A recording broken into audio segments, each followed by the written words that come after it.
তোমার কটা রেনকোট? দুটো। রিশাকে দিয়ে গেছে একটা? হ্যাঁ কেন কোথাও যাও? ছাতা আছে? আমাদের ছাতা আনা হয়নি, ও আমাকে একটা রেনকোট দিয়ে গেছে।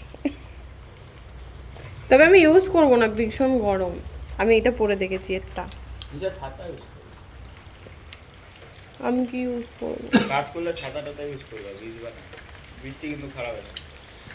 তোমরা দিকে রেনকোট দিয়ে গেলে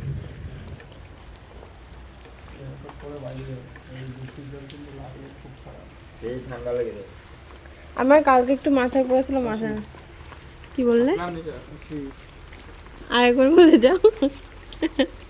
শোনো, রঞ্জিতের থেকে বেশি ফোন করবা কিন্তু। টাকাও কেমন লাগতেছে? হ্যাঁ, ঠিক করে হাঁটো। আমি ক্যামেরা করছি বলে তুমি ঢং করলে আরো।